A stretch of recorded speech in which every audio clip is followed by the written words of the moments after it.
And so thanks everyone for joining. We've done a couple of these CustomerX ExpertXchange sessions before. We used a different platform. Just one, having cameras on, people to come off of mic, no presentation, no PowerPoint, but having kind of a pressing, hairy topic, as Jeff likes to say, and we all kind of come together. We have a couple experiences that people can share, and I'm sure a lot others that we haven't even pinged to know kind of what your experience or your challenges are. So I'm going to hand it over to Jeff, and he's just going to start off with just a quick introduction and level set the stage of our topic here, and then we're going to get really interactive with everyone here. So thank you all for joining. Thanks for being here.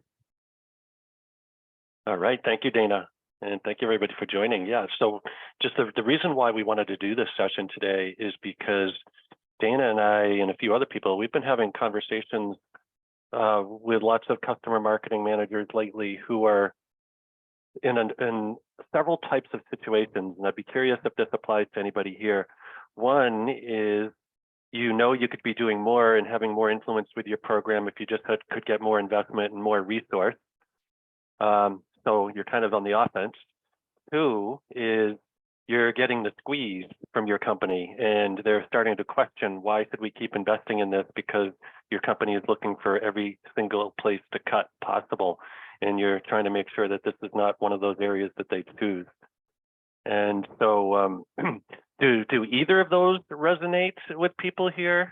You can either wave your hand or type into the chat message whether you feel like, your interest in this topic. Is it more around like you looking to expand your team, expand your resources? Is it more you're looking to preserve what you have today? Is it looking more to just showcase the impact that you're having, so you feel like you're making your job more secure? Or if you're like Shelley, you got more work to do than you could ever do yourself, you just need help? Yeah, lack of resources, what Shelley just typed in. Lack of resources, no new hire, expand and show the org what customer marketing can do, expand and keep what we have. So yes. Okay, so pretty consistent with what we were hearing then. So it shows good. I like to see a lot of people who want to showcase what you're doing, because that's super important. Lots of ways to doing that. And let me just ask here, what's the biggest challenge? And before you answer that, what we're going to do, the format of this is I'm just going to talk for a few minutes about how I built the business case for customer marketing for the first ever program when I was working at Forrester, and I created a program called Forrester Frontline. So I'm just going to talk for 2 or 3 minutes about how I built the business case to even start a function when there was a lot of inertia and mindset against ever having your customers talk about their work with you. And then we have a couple of people I know that have also recently built business cases for their function that are also going to share similar stories. And then we want to hear from you, anybody else, either questions you have or experiences you have, what's worked well, what hasn't worked well. So in the spirit of our expert exchange, we just want to share advice with each other and just learn from each other. But let me just ask, so those of us who are going to talk about what we've done, maybe we might be able to hit on some of these as we're talking about what we do. What would you say is one of the biggest challenges in building your business case or showcasing your value or making the case for more resources on your team? What's the hardest part? What gets in the way? Why is it such a struggle? Anybody have any thoughts there? And if anybody does want to come off mute and verbalize it, feel free to, or just type it into the chat. I can share, Jeff. Okay, go ahead, Rebecca. Hi, everyone. So I started a new job a few months ago, and I have customer marketing. So all of customer marketing, which we originally defined as advocacy, lifecycle marketing, including adoption, expansion, upsell, as well as community. So I think for me, knowing the lines of those things, because somebody else has NPS in a different part of the org, and there's like other little pieces of it in different places. So trying to figure out, like, I can't take on the world. I don't want to build an empire. So like, how do I think about like what is in my box and how to work with people in other parts of the org where it's like super integrated. So that's one of my challenges. And so Rebecca, is the challenge getting the cooperation and participation from the rest of the org? Or well, like, where's the actual rub in your environment there? Really rethinking and getting leadership alignment to rethink how we're defining what we're doing, and then to get resources.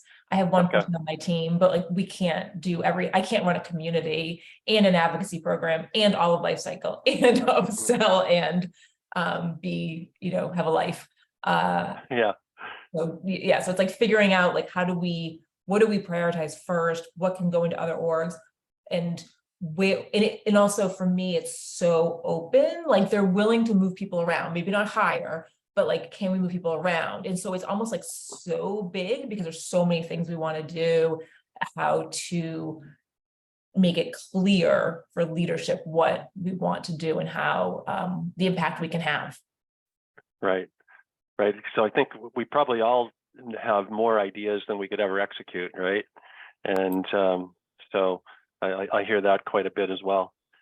Anybody else have what a challenge? I see Amanda wrote alignment with sales teams for the importance of reference tracking. And I assume that, Amanda, means getting them on board with following the amazing process that you're laying out for them and things like that when they want to go do their own back of the envelope type thing, right? Correct. We just did our enablement session yesterday, and I got a ton of great feedback on how nice my deck looked. And I said, well, it would be really nice if you would follow what I put in said deck. Right. So you can lead the horse to water, but then Correct. Are they going to drink? Okay. So that's one. So that's so you've designed a great program. So the challenge there is getting people to actually follow it. Great. And follow your processes that you've laid out.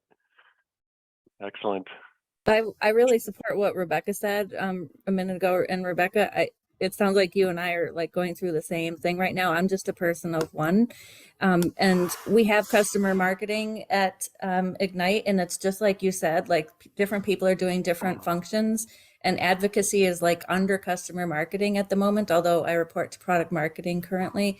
And there are pockets of good things happening in the whole life cycle thing. But there's not like one broad view of what the company is doing in terms of like the whole customer experience, right? So one of the things that I'm actually decided to do this myself. I'm moving out of product marketing and I'm going to move under customer success. And that was like my own choice to do that. And the reason is that I want to be a little bit more involved in customer retention activities. So getting voice of customer into different parts of that customer life cycle. So like, I don't know if you guys, did you guys watch that? Did you guys do the Customer Marketing Alliance virtual thing on LinkedIn last week and listen to Kevin Lau's presentation? That was the best. And I'm going to like totally he had this like flywheel slide. And it's the perfect illustration of everything that you could be doing with a customer in customer marketing and life cycle and advocacy. So as I move into this new role, I'm going to sort of modify that and make it ignite. I'm going to ignitize it. And what I might do as a starting point is just like get a group together and not try to lead anybody, but just take a look at what each of the groups are doing and where we have gaps among our different roles, and at least just try to come together and as a collaborative project, more like a Kaizen event, pulling from my manufacturing background where I did a whole bunch of those, and just getting everybody together and saying, what can we do better? And maybe as a step towards leading that. But the first thing is, let's just get everyone together and work it out. So I'm excited to do that instead of pure advocacy things. Yeah. And Shelley, will your retention work also include expansion at all? Yeah. Okay. Yeah, it would, but retention especially. So engaging customers to speak at, like, one of Kevin's ideas was, and I think he did this at Adobe, but like one of his things was getting customers to, once they've achieved a certain level in your software or your platform, getting them to lead a webinar on best tips and stuff like that. So more like, not like a marketing piece, but something for other customers to learn from each other. I think there's a huge opportunity for events around customer connecting with other customers. And we don't have a community, by the way. But sorry if I went too long. No, that's great. And just going down the list here, I see Kim talking about the day-to-day. I assume that means like the endless torrent of requests from everybody around the company who wants a piece of your customer, and trying to balance that with trying to get out in front of the horse here, or the cart, and trying to lead and build that case study for what you can do more strategically, right? I mean, I think that's what I'm reading into some of the things you wrote there. Strategies align with the businesses and their priorities. Awesome. Oh, and then Kristen, yes, random acts of customer marketing that are happening everywhere. And so what do you centralize or try to centralize or get under your wing versus what do you just sort of let happen in the wild? Is that like a constant decision-making process? Okay. This year, what we decided to do is we're calling it like a ruthless focus on driving value. And if I can't point to pipeline impact or ARR impact or some corporate big rock that it points to, it's not going to be on our list this year. Doesn't mean it's not important, but it's not going to be on our list. Right. My All company's right. only a month into the new year though, so All I right. don't know how it's going to go yet. So I see Ray started a new position, pulled in so many directions. So that sounds pretty similar. And a lot of people putting out fires, including Rebecca, who's working on her own fire right now. So we won't pick on her. So let's just jump in real quick, and I just wanted to share a couple lessons I learned from building a business case for creating the function from scratch. So this was at Forrester. So this is a research firm. I'm sure most of you know Forrester, and as you can imagine, their whole thing is about the analyst voice, right? It's all about getting the analyst voice out into the market, into clients, things like that. So when I started talking about customers and their voice, people were like, "What? Are you crazy? That would never work here." And so but I had an advantage because I had 30 plus years before going to Forrester of running customer programs before we even called it customer marketing or customer advocacy. It was just sort of natural thing you do. And so and then when I first went to Forrester, I was an analyst. I was covering B2B customer engagement, and I was helping CMOs at tech companies formulate strategies for driving customer-led growth. We weren't calling it that at the time, but that's my definition for it now, where you're mobilizing your customers to drive the most important strategic growth initiatives that your company has. But needless to say, when they asked me to move over and run marketing, and I was starting to say, okay, how am I going to make my mark on this company, on my career, and on my industry here, taking on this new marketing role at Forrester, where there was never anything done and anything to do with customer engagement, customer marketing, customer advocacy.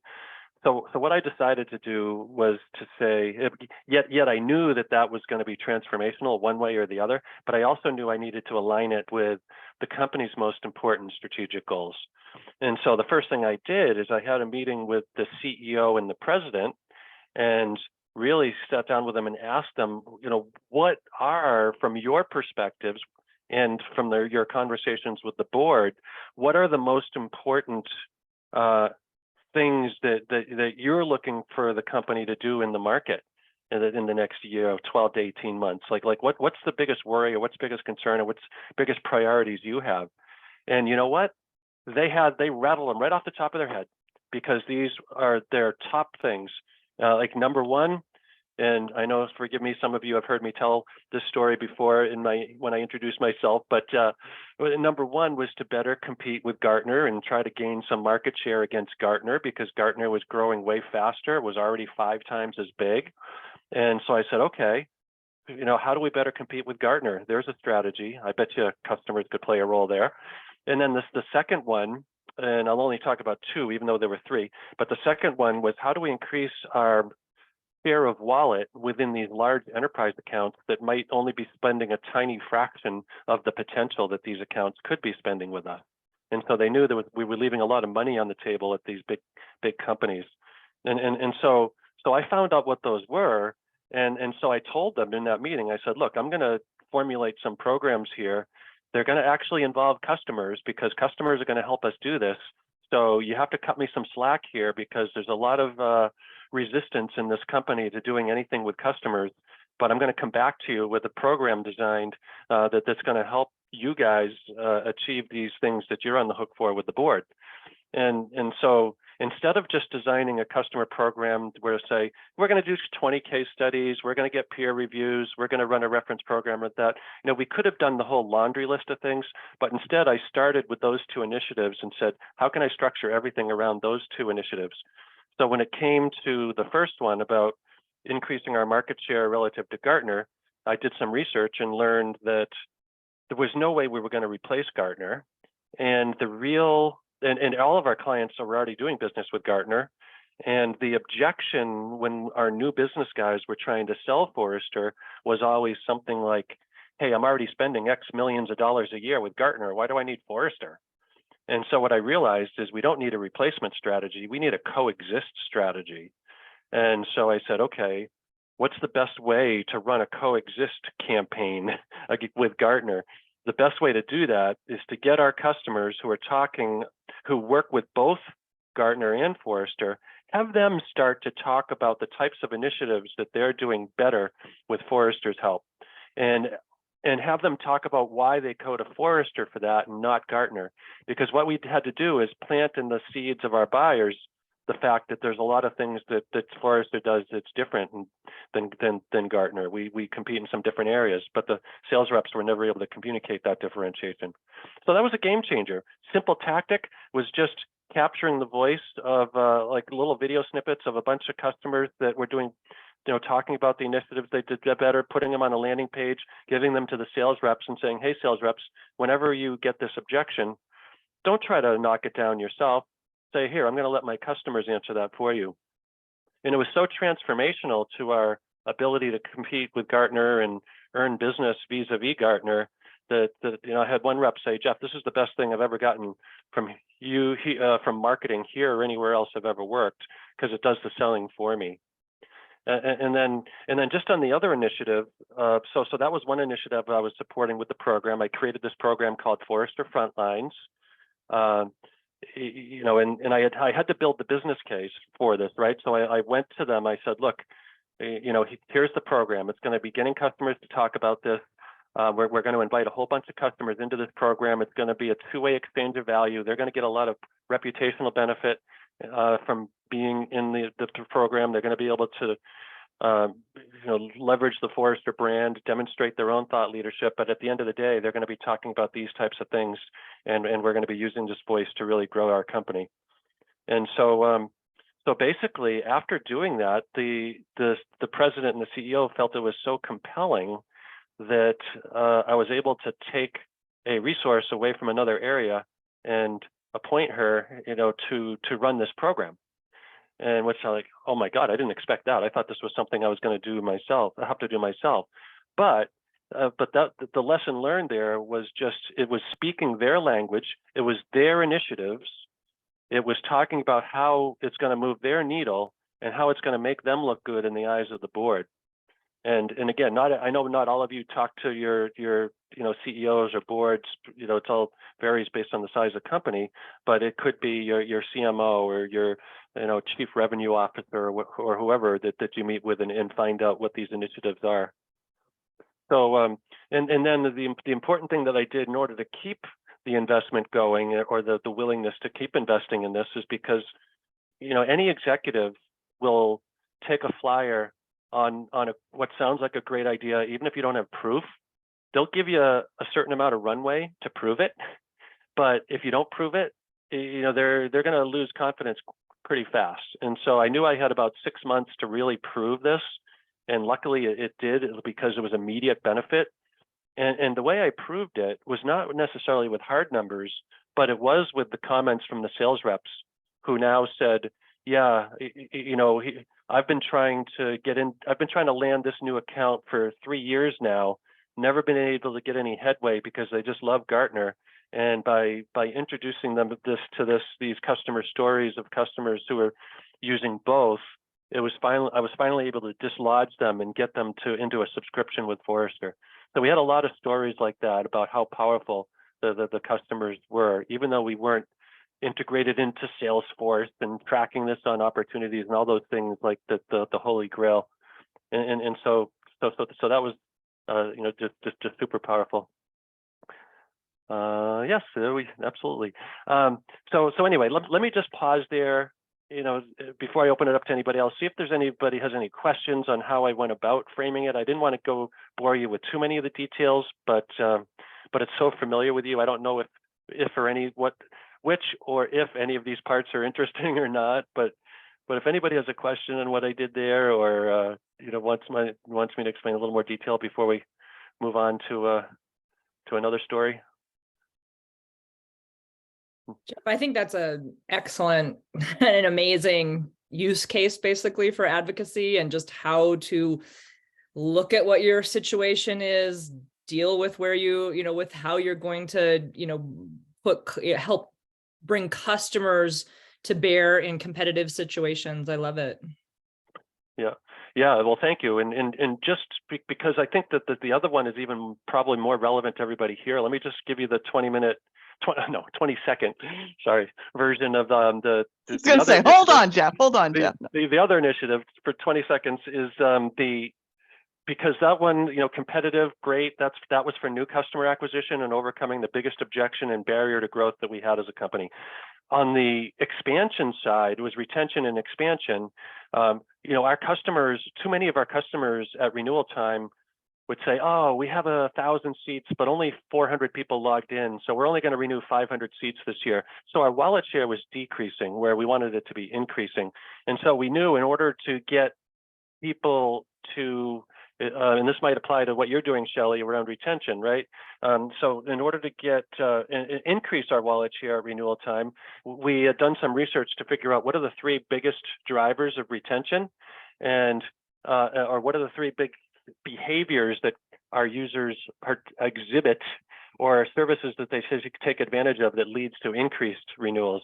1 was they're reading our research reports. 2 is they were attending our events. And 3, they were doing analyst inquiries. And so we knew that if we could get customers doing more of those things, we'd be able to increase the footprint within any account, as well as potentially upsell consulting services and things like that. And so what we did is we started going within existing accounts, and it didn't, even with accounts that wouldn't allow us to use their name publicly or even acknowledge that they were a customer, like this big software company in Redmond, we would go into these accounts and capture the voice of their power users that were making great use of Forrester, and package up their stories and give them an opportunity to brag about the initiatives they were doing with Forrester's help. Then we would package them up and give it to them, and then they would share it with all their peers within Microsoft, and so and other companies like that, and so it just started spreading and spreading and spreading. And in a lot of these enterprise accounts, by virtue of having our power users share the magic of what they were doing with Forrester's help, they were able to get their peers and colleagues and other product teams and other functional areas of their companies excited about wanting to learn more about Forrester. And I can tell you that there were a lot of people that were just, a lot of attempts in a lot of these companies for years and years and years, where we would just give away free analyst time to try to do this, and that never worked, but this did. So anyway, so that hopefully that is a little more relevant to those of you that are working on retention initiatives, where that also involves expansion. So I think the next up, I think we have Robin, right? Robin, you were going to tell us a little bit about some experience you've had building a business case and justifying the value of your function, and why the company should continue to invest or invest more in it. Is that right? Sure. Yeah. I actually came into a really fortunate situation. So we did not have a customer advocacy program in place at all. So there's no one dedicated to customer advocacy when I joined. So the buy-in was there purely by nature of them opening up the rec and bringing me on board. I think that the team didn't fully know what to expect and what value they could see, though. And so since I've joined, which was summer of 2022, we've built out a customer advocate database that integrates with Salesforce. Still working on the full integration, but we're mostly there. And that's really helped streamline the sales reference process. So sales buy-in is easy, right? Like it's simplified our sales team's lives. In the past, they were submitting a JIRA ticket to get sales references that may or may not be responded to. And when it was responded to, that was great, but nobody was actually tracking who took the reference call, whether there was any impact on revenue directly. And so these requests from the sales team sort of went into, you know, they didn't know where they went and they may never hear back. Now we've got a service level agreement of 3 business days to respond to those references with some suggestions at a minimum. We also are trying to build out our case study library. So case studies at our company were super hard to find on our website. You had to go to knowledge in our top level nav, then you had to drop down to resources, and then you had to sort by type and choose case study. And if you got all the way there and you clicked on a case study, it was gated. So pretty high barrier to entry for any of our prospects. We were able to change that. We now have customer in our top level navigation, thanks to the support of the CMO team and the web team. And now you can just drop down to case studies. They're pre-sorted and ungated. As our team builds out assets, those will be repopulated and replaced with sort of more modern assets and more relevant assets. And then the third thing was we did not ever have a customer advisory board. So we established one. We started just here in the Americas, started small. We had 7 people attend our event. It was about 3 weeks ago. And that was a hybrid event, so in person and virtual. The remainder for the Americas will be virtual for this year, and then we're kicking off an EMEA customer advisory board in Q4. So we've got a date in October to kick that off. But the customer advisory board, going back to the buy-in question, Jeff, we did have our chief revenue officer, our chief operating officer, and our chief product and strategy officer in the room. And I think that the customers really felt heard, but more important, well, equally importantly, that gave exposure to the C-level suite of how important this customer feedback is. And they're prioritizing the CAB. Their virtual doors are open to all of the members. The members are learning from each other. And so the C-suite sees just how valuable this space time with customers is. And so, Robin, these elements of your program, which ones were already decided by management that they wanted to do this before you even joined, versus were there some where you brought, you had to make the business case for, yeah, we should do a CAB, or we should do a reference database, or something like that? Yeah, are you lucky enough to be in one of those companies where your C-level executives are all enlightened and customer centric and customer led, or not? I am. Oh, you are? Okay. Yeah. So when I joined, those were sort of the 3 pillars of the program. But seeing them come to life has really energized the C-suite. The other thing is we're a hyper-growth organization. So as I mentioned, I joined less than a year ago. If you looked back at our company 3 years ago, it was probably 200 people tops, maybe 100. And now we're 1,200. So there's a ton of change at every level of the organization. So there's a lot of opportunity to educate the team, both new and sort of old guard, on the value of interacting with our customers and giving them these opportunities to build their own brand. I did see a question come in the size of team. So we have, I was assigned one resource in November as part of a reorg. So that's been great, having help from him. And then we're actually growing. I'm adding another person to the team, hopefully in May. So. All right. And how did that come about? Was that you just That was people, me did, begging. did somebody throw it at Please. you because they said you're doing such amazing work? Or did It was you the amount say, of work. Yeah, okay, we were just drowning in the requests that are coming in, as I think every single person on this call can relate to. right. But just curious though, because every part of the company is pretty much drowning, you know, always needs more resources. And so your company decided to just recently say, we're going to give you a third. And so there must, I mean, like anything that you did, even if it's just in the sense of communicating progress and value or things like that, you know, that others could learn from, that you think is useful, right? Even just landing another resource. I mean, I'm sure there's a lot of people on this call that would be, you know, Right. kill for that. Right. Yeah. I mean, we've been really fortunate in that they're seeing the value, right? So when sales team comes back and they close a deal, they're acknowledging our team if we were part of that process and securing a peer-to-peer reference. Seeing customers buy into our first opportunity to produce some video case studies, which the company has never done. Seeing that feedback come from customers to the product strategy. You know, they're evolving their strategy. Generally, the customers are validating what we're doing, but there's times that customers come up and say, actually, I prioritize A over B or B over C instead of doing it the way you're doing it. So I think they're just seeing the value, and they're getting this exposure to customer opportunities that they just haven't seen in the past. Oh, that's awesome. All right. Awesome. Thanks, Robin. And anybody have any questions for Robin, or anybody feel similar situations, or what do you think?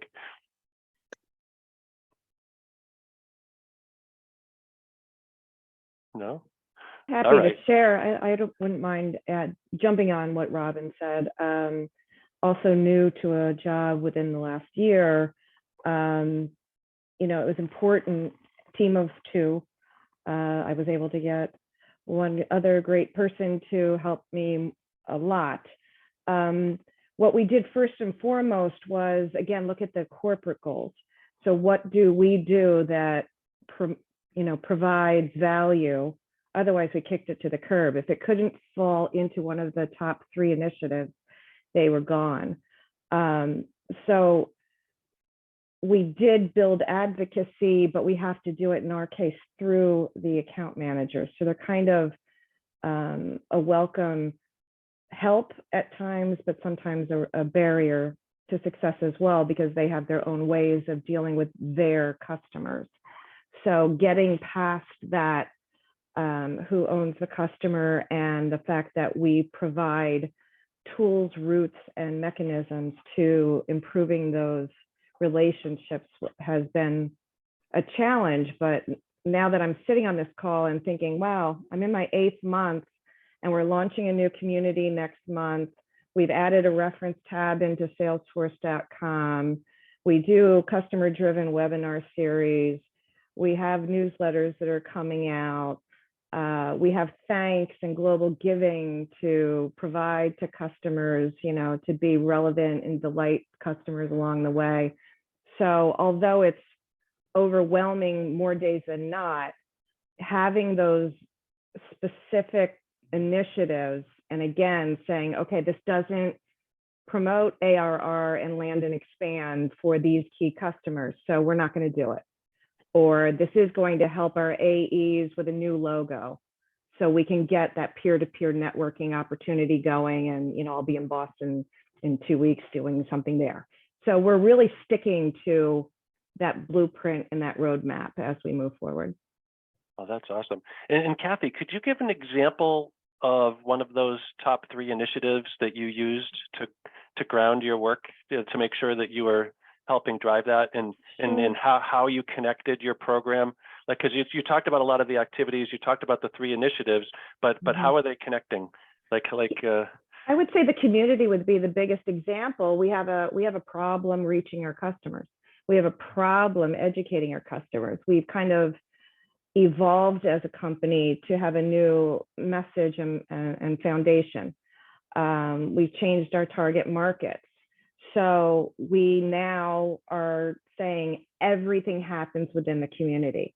So every single thing that we do will be have its roots in the community. So if you want to know the latest news, you go to the community. If you want to read our blogs, go to the community. If you want to have a webinar, go to the community, you know, similar to your Slack channel. So it's just trying to be that central location, and you have to be an existing customer to be a part of our community. So we will be doing group therapies, and we'll be doing all the great things that we've been able to copy and, you know, what works, why reinvent, you know, so that's what we're doing. So I would say the community really is building relationships. It's going to leverage existing relationships, grow new relationships, and get more voice of customer woven into everything we do. That's nice. And was that a corporate, like an executive level driven initiative to create a community, or was it more, you know, did you see the opportunity to say, hey, here's how a community would really help us solve this problem? Yeah, I mean, thankfully my CMO, if I really am passionate about it, I've worked with her in the past, and she knew if I was like in her face, this is going to resolve the problems. And yes, this is going to be enormous. And yes, I'm willing to do it. And she approved it. So we're doing it. Nice. Yeah. All right. Well, thank you for that. Anybody comments or questions on Kathy's progress? Sounds like you've accomplished a lot in your less than a year there. Well, I see Rocco on the line. He's my other half. So yeah, we have been taking names. Yeah, we've done a lot. Kathy, I have a question. So if you came in and you built the program from ground up, is that correct? Mm-hmm. I'm really impressed that you built a community. For me, that's a further down the road. And I did see a question in the chat asking what platform you're using for your community. I'd love to understand, you know, how you went about that so early in your journey. Yeah, again, it was a communication issue. So it is vanilla higher logic. You know, we don't have a lot of the integration points. You know, we bought the base, right? So we don't have integrations to our support. We're going to keep that going as is. We don't have the nifty reporting with Salesforce for now. So we will be sewing together that customer journey and engagement level, right? But again, it was communication. It was, if we need to be really reaching who we need to reach, we need a central location. And that's really what drove it, that everything else would kind of come together or not, but let's find out now. And how are you getting customers to join the community? Through those great account managers. Yeah, we just don't have a great sense of our house list, and we work primarily in the financial services industry. So our gobbled up comms rate is crazy large for our opens and who we're actually reaching. Heck, I can't even get my own emails from WorkFusion. They go in that other bucket. I mean, it's really bad. So we've been in trouble and blacklisted in the past. So it's a lot of word of mouth. It really, truly is. So primarily we're going to be inviting through one-to-one conversations on the phone and through our AM. And Kathy, similar question to Robin's, but I mean, I see a lot of chat here. People dream of starting a community, but, you know, communities don't always work. A lot of companies put a big investment in communities, and they just realize, well, that our audience just doesn't really want to engage like this, right? So it only really works in certain situations. Mm-hmm. Did you do any research up front? Oh, yeah. Like interviewing customers to understand, do they want community-like engagement? Right, you did? Okay. And was that part of building your business case? It was, yeah, I mean, it's a scary thing, right? I forget what the percentage is, 79%. There's some high, crazy number about communities that fail. Yes, they're ghost towns. Yeah. Yes. So yeah, we're doing what we can in terms of preloading, come up with discussion topics that might last a year in advance. We're doing a soft launch within our employees so that they get comfort with the community. We have moderation tools in place so that No one feels it's a career limiting exercise from the employee side to answer something that might be wrong, right or wrong. So we're trying to get all those gates and best practices in place. And the biggest conversation I had was a gal who runs a community for all of her portfolio, right? The enormity of this community is astronomical. And she was just really, what a great mentor. So it was a great conversation with her. So yeah, we know what lies ahead. And I think it's just not accepting negative outcomes. We're just not going to do it. We'll go down with the ship. Yeah. Right.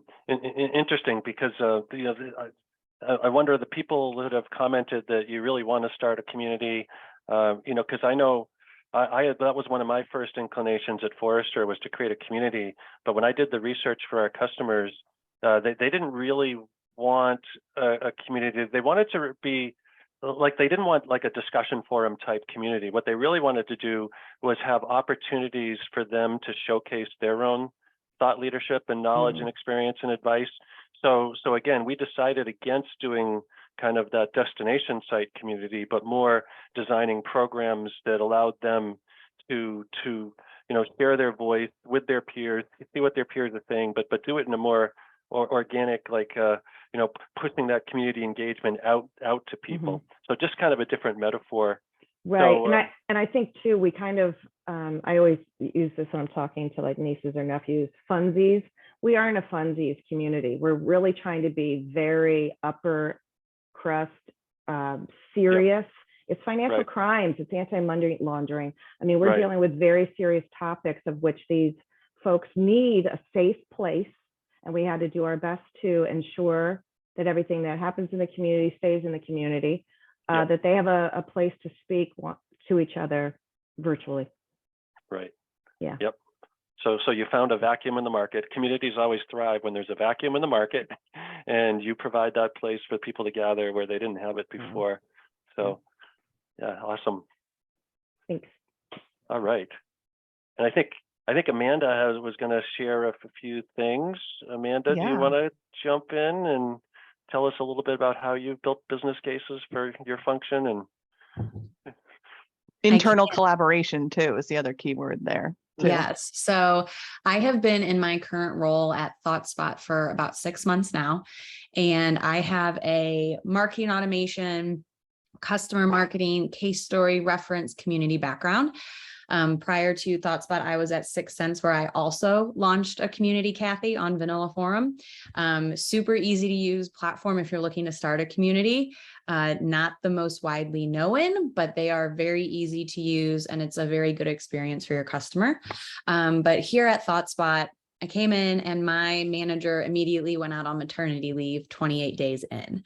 So I was left to help make the case for why we needed a reference program, why we needed to ungate our case studies, why we should host our case studies on the website instead of in a PDF format, how we could infuse the VOC into all of the activities that our teams were doing.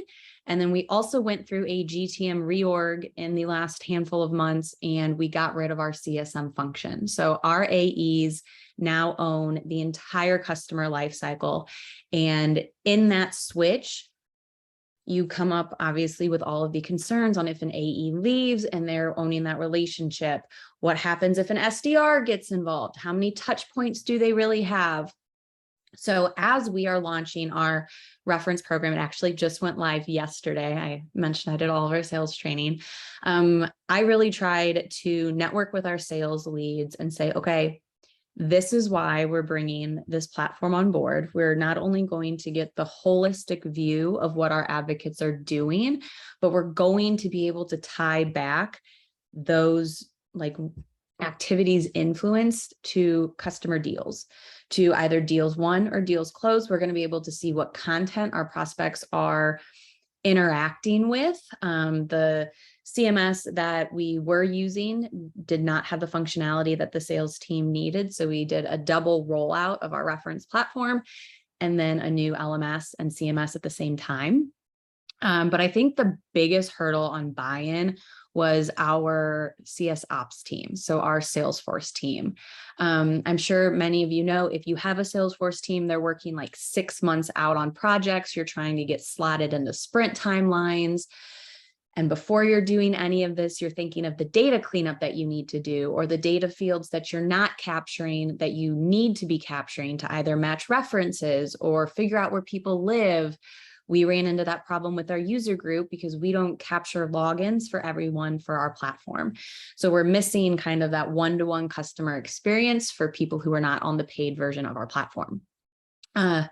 So I did all of the circus act across the entire organization, from our C-suite down to our support team, for how they could get bought into this new customer voice program.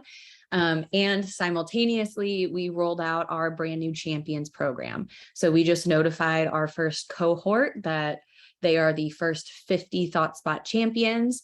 And ensuring that we're building a really good advocate pipeline to not only fulfill like case studies or references, but also our user groups, and ensuring that we have a really solid foundation for the way that we build out our programs. So getting the exec buy-in, I was luckily in a position where that was really already there. It was just building those relationships internally with the team leads to say, hey, this is really valuable. It's not going to make your life better. It's going to drastically change your life, from the way that we interact with customers and the way that we reward them for the activities that they are doing. We luckily have a very healthy advocate base who is more than happy to share about all of the very cool things that we're doing, especially since we play in the AI space. So ChatGPT-3 is huge in our platform now, and we now have the ability to make sure that we're funneling all of the voices that we need into the correct acts of advocacy.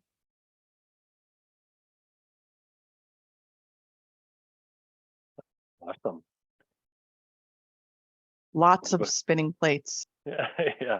Anybody have any questions, comments, anything that you can relate to with Amanda?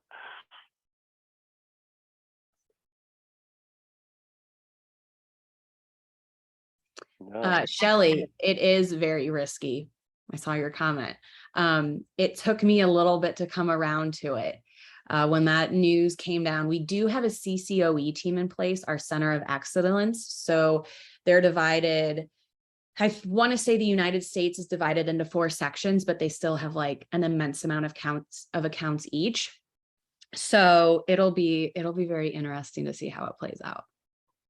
I'm a little anxious, but I'm sure it'll be fine, right? And Amanda, are the AEs, are they in fact also bringing in new business? They are. They are, okay. We have a very big BDR organization though, an SDR organization. So I'm hoping that mitigates a little bit. Okay. And what would you say, I mean, like how many accounts would an AE be managing, would you say at this So point? I think the CCOE team has 100 accounts. And then I think our AEs have like between 40 and 50. Don't quote me on that. I know this is recorded. But I think that's the ratios they're working with. And Chelsea's asking, how'd you build such a strong advocate base? Is it just because you guys are an amazing company with an amazing product? I wish it was that easy. We have nurtured relationships over the year. Specifically from when I joined in like October. We run on like a school calendar year, so we're about to wrap up Q3. But we put a lot of effort into making sure that our yearly customer speakers felt the love. So it was never like, hey, just come and speak with us. It was, hey, we want to help you build your personal brand. We're going to give you like this spot on stage. And then we also build, what's the right word I'm looking for? It's like a customer packet of anytime we produce a piece of content, we give them like the social icons to share. We give them all the links, we give them the PDFs so that they can easily share it and they're not reliant on us doing that. Small caveat there. At ThoughtSpot, customer marketing sits under the product marketing org, and then advocacy and user groups and community sit under marketing. Okay. And who were the people, the roles in your company that you went to when you were a month in and you said you needed to now start to build the case for all these things? Like who did you have to take that to? You know, getting back to our original theme here of the session, like who was, like what roles? Was it C-level executives? Was it your chain of command? Was it that you were pitching? And what did those conversations sound like when you were making the case? So while my director was out, I reported to her manager. So it was the SVP of corporate marketing. So when I came in, they had already allocated budget for a reference platform. It was just me determining which platform we were going to go with. So that conversation was nice and buttoned up and ready to go. But the secondary conversations of what was going to be most important. So to me, it was the data cleanup. We needed to put additional fields into place for the sales team to be responsible for populating before a deal moved to close one. So I worked with the sales execs. I worked with the sales enablement lead and their team. And then it was a lot of the director level for our Salesforce team. And then when the CS function still existed, they were going to be our gatekeeper to the customer. So I worked a lot with our CSO to work with him to say, okay, these are the things that our CSMs are going to be responsible for. And at the time, we were a Gainsight customer. So it was working with them to build out the fields within Gainsight that they would be responsible for maintaining as well. Okay. So very cross-functional, as opposed to having to go to senior leadership and say, support this. It was more getting the cooperation and collaboration you need. And I think that's a key takeaway that this session is validating, that we hear a lot from people I talk to, is that you know, half the battle, I mean, yeah, it's getting resources from the people that control the purse strings, but it's also getting the cooperation, the buy-in from all the other groups that you have to do to make your program successful. And we hear, you know, the Salesforce team mentioned an awful lot, because and I can speak, having been a Salesforce admin or responsible for that in a company. I mean, they have their duties to put all the guardrails around Salesforce and the governance policies and things like that. So that's why there's a big queue that you have to wait in. But I know sometimes that can be, you know, an area where you really have to make your business case for why your project, whether it's doing data cleanup or data exporting or whatever it might be, or implementing an app within Salesforce, you know, you have to, you know, compete to get up higher in the queue, right? Yes. Right, for their effort. And I'm curious if anybody's had to do that. If you have any tips or techniques for how to, you know, build a business case that gets you the attention of your IT team or your Salesforce team. Is there anything, because they speak a different language, right? And they're trying to do their best to balance everything to serve the business the best. But you know, in my experience, even with some pretty big companies, marketing is always at the end of the queue of when it comes to Salesforce. I think it helped too that I had a very strong marketing automation background. So I understand a lot of Salesforce, and I have worked with Salesforce a lot. So I knew like the technical limitations, and I knew kind of realistically what the timeline was going to look like. And I was able to speak in their language and be like, okay, I'm looking for these things to move at this point within the system. I'm looking for these to be like the technical components of the fields that we either want to capture or sync. We don't want things riding in both directions. Like Salesforce is still going to be that master record. So I think that definitely worked well in my favor this time around. Yes. And so I think the key word there is speaking their language, the key phrase. Mm-hmm. And so I'm sure you had a lot of credibility with your marketing automation background and understanding of how Salesforce works and you're not just saying, hey, I need this without an explanation why. And Correct. Yeah, okay. All right. Well, I know we only have a few minutes left, but does anyone else want to share anything, any tricks or you know, experiences they've had building a business case?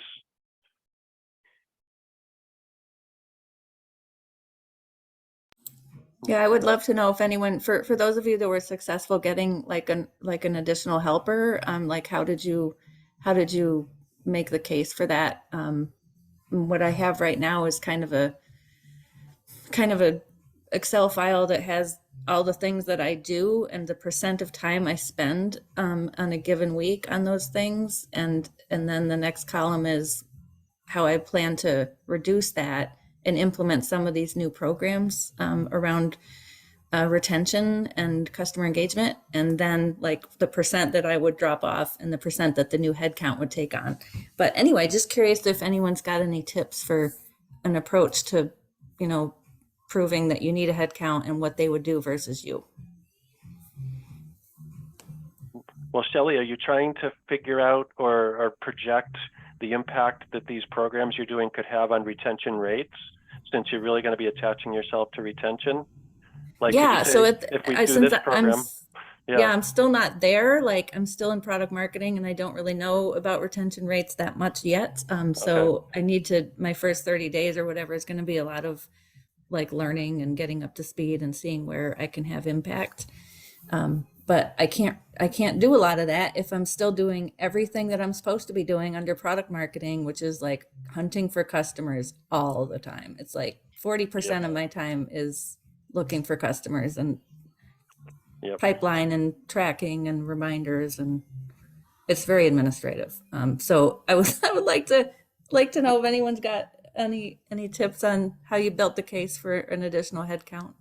I'm happy to jump in there, and it's every organization is different, every relationship is different. I do have a relationship with our CMO, so I actually built out a kind of a week in the life of what's happening in our team and all of the different asks that are coming in and everything that's falling beneath us, and basically said we can't do all. I just gave them a week in the life. Here, today, I have 12 open requests from the marketing team and the brand team. Plus I've got 7 open sales reference requests. And then there's a million other things, right? There's G2 campaigns. There's so many things that you're working on and they just don't know. So I literally spelled it out and said here, and then I did what I call buckets of what our team is doing, like some are operational, some are relationship building, and kind of to your question, you said how you show what they'll do versus what I'm doing. I said, this person can help with this, and here's why they're stronger in this area. Here's what I'm focused on, and I need another headcount in to support, A, B, and C. So cool. I was lucky they said yes, and it may not work, but that's how I went about it.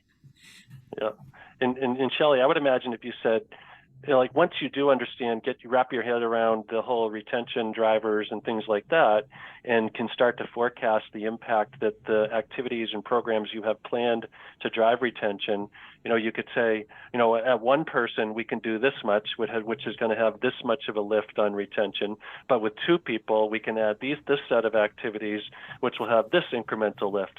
Now, granted, it's just a model, but if you involve the people that really know what drives retention in developing that model, and including a CFO perspective, right? On the model, then it's as valuable as any model can be, right? But at least it shows that if the company, it sounds like your company values retention. It's an important strategic growth initiative for your company, and so tying it to that, I think, would be the way to really make the case. Like what lift can you have on it? All right. Well, we're at the top of the hour. I want to thank everybody who shared their process and their success and their trials and tribulations, and for those that asked questions. And just one quick, this is tomorrow. We have a second part of this series with Elizabeth, who is on mute here because she was making her dinner earlier because she's in Italy. But we're going to do a session tomorrow on customer-led growth and how that's going to save your job, very related to what we talked about today around connecting what you're doing to those strategic growth initiatives. So if anybody hasn't seen that or wants to attend, just ping me, jeff@slap5.com, and I'll make sure you have the link to join. All right, everybody. And yes, we'll share the recording of this and that in the Slack. Yes. Thank you. Thanks, All guys. right. Thanks, everyone. Everybody. Bye-bye. Have a good rest of the day.